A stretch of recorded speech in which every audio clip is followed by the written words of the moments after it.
Okay, here we go. Hopefully this is working now. I still don't see a chat. Um, Creating another. Oh, there's the chat. Okay. Hi, everybody. I am live and having a hard time figuring out this Facebook stuff. So bear with me as I figure it out. But I am here to talk about EMDR today and how EMDR can really help you stop self sabotaging. Um, and what exactly EMDR is, how it can help. Hold on one second. Just the light here a little bit. There, that's better. So EMDR is really a powerful form of psychotherapy and can help dramatically in life, really. There are so many different aspects of EMDR and how it can help. First level is limiting beliefs. So I think it's pretty often we can see people talking about limiting beliefs and how they can harm you in your life and really how they show up in blocking you from creating a life that feels good.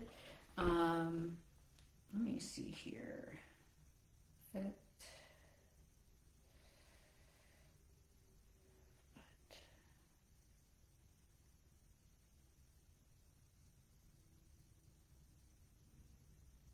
Sorry, one second. Need to make sure that this is working because I am not very good at this. Um,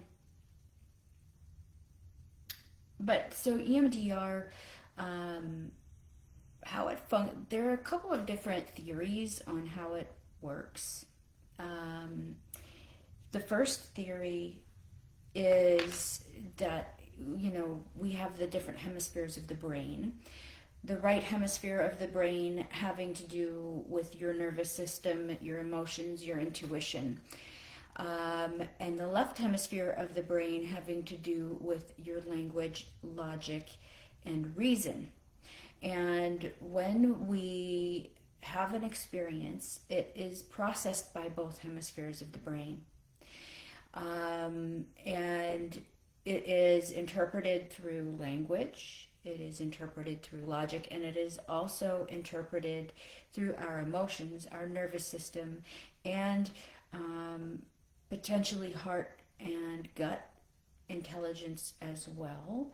There's some really, really interesting research that's being done on the intelligence of the body. And when we do EMDR, we do what's called a bilateral stimulation. So, in case you don't know, EMDR stands for eye movement, desensitization, and reprocessing. And it started by doing eye movements. And my favorite way of doing EMDR with clients is actually using eye movements. And literally, I'll just kind of move over to the side of the frame and move my hand across the camera like that and have my clients just follow my hand back and forth. And what this does with the eye movements going back and forth, it actually stimulates each of the hemispheres of the brain.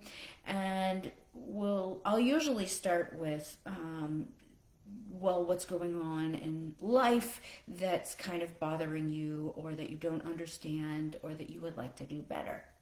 Then from there we trail it down to trying to understand what the belief is that's behind or beneath that reaction, that interpretation. There are some really common limiting beliefs that will keep people stuck. So one of the biggest ones that I come across is I'm not lovable. Some other ones are I'm not good enough. I'm not smart enough. Some of the limiting beliefs that keep people stuck in business or in money, finances, money is evil. There are some common ones, and there are some narratives that we get both from family, from society and culture, and these things get programmed into the unconscious mind in the same areas that regulate breathing, regulate heart rate. These are unconscious mechanisms. So it just fires off. Our interpretation on a situation just gets fired off.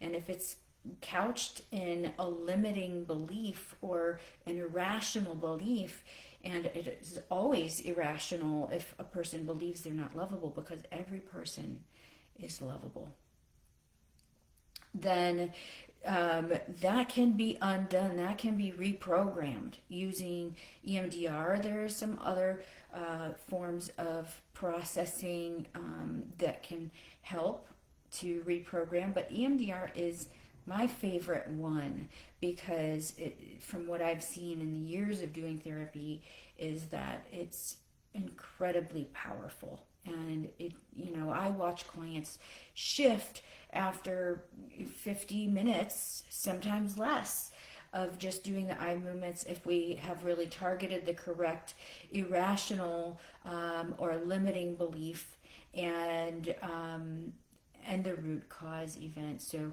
most of the time, root cause event being something in childhood that really solidified that limiting belief. We can look at traumas, and EMDR was originated, focused on trauma, and Francine Shapiro, who created it, did a lot of work actually with veterans, war veterans with severe, like death and dismemberment types of trauma. But it's definitely turned now, and I use it with all forms of limiting beliefs, all different kinds of limiting beliefs, and it definitely small t traumas, and it's helpful for all types of self-sabotage. So if you're holding yourself back from signing on that deal, or if you're holding yourself back from stepping forward into that relationship, or from communicating with a partner, or you find yourself reacting in ways that hurt you, self-sabotage types of behaviors, it's almost always will trail back to one of those limiting beliefs, and was programmed in, usually in childhood. It doesn't have to be childhood, but often is. So we look for the limiting belief, the root cause event, and this is an important actually step. Prior to finding the root cause event, we look at the body sensations and the emotions, and that is so important, to look at body sensations and emotions before going into the what happened to cause that, because it gives you a different perspective. When you start to really tune into your body and your emotions, it gives you a more objective perspective on the what happened, right? So we're much more able to reflect on it with clarity once we've looked at emotion and body sensations. And when I'm doing the actual EMDR session with clients, so we get the limiting belief, the body sensations, the emotions, the root cause event, and then you just focus on that and do bilateral stimulation. Like I said, for me, I like to do the eye movements. So just focusing on the back and forth of my hand, with the eye movements going back and forth across the screen. And that creates the bilateral stimulation. And the internal process that happens within that is incredibly powerful.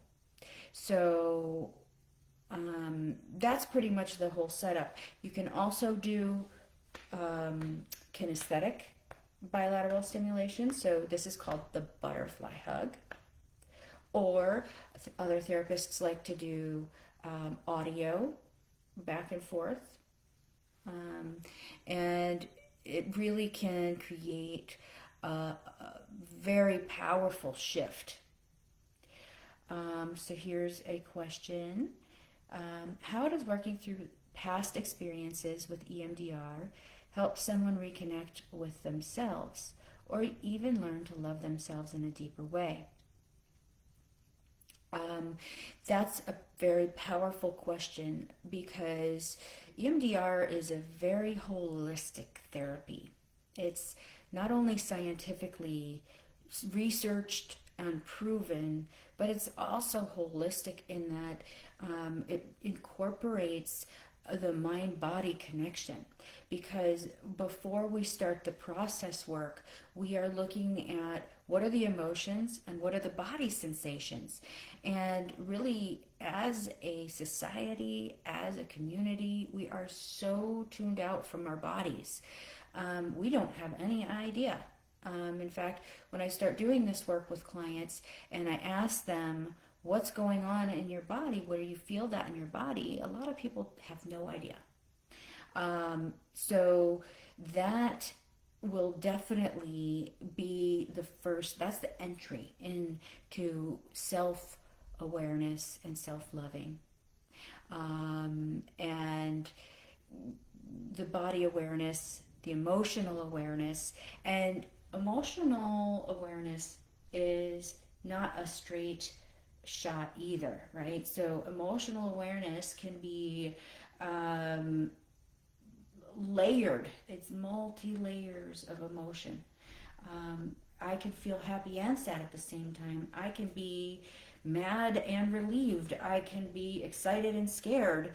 So we have multiple layers of different emotion, and that can really block us from not knowing or accepting ourselves because it's confusing. Our conscious mind doesn't know how to really accept, acknowledge, or receive the full range of everything that we're feeling, the full range of our emotion, or the full range and the full depth of our body sensation. Because it's not something we can grasp, it's not something we can grab onto. It's more it's non-linear. That's our unconscious intelligence. That's our body intelligence. But the more you get in tuned with trying to tune into that and understand that, the deeper you're going to have awareness of yourself. And then the next step is to being able to accept yourself. And once you've been able to identify what's there, accepting what's there. And the body awareness is a very powerful exercise, and it's almost always the first thing I do with clients these days is to really tune into the body. So that's a powerful exercise. I encourage you to do that. I'm going to keep this short for today. If there are any other questions, I want to encourage you to go ahead and ask them now. And definitely, if you would like to tune in for any future lives, I'm going to be going live now. I'm going to try to stay on a consistent basis here with you, so you can look forward to them on the first and third Sunday of every month. I may start to do it more frequently, but for now, just first and third Sundays. Here's the final question I'll take for today, and if you're interested, tune back in. Hopefully you can catch this on the replay and tune back in on the third Sunday of this month, which will be, let's see here, third Sunday is the 15th. So no, sorry, that would be the 16th. So tune back in on November 16th, and I'll have another live, and we could talk about holiday stress, since we're coming into the holiday season. So here we go. Final question. How can EMDR therapy affect someone's relationships once they start healing? You often see people communicate or connect differently after that work. Absolutely. 100%. Because what I see in my work with couples is often, if you don't really love yourself, or there's a part of you that believes that you're not lovable because that's the way you were treated as a kid, so that programming got unconsciously programmed in, you start to believe that you're not lovable.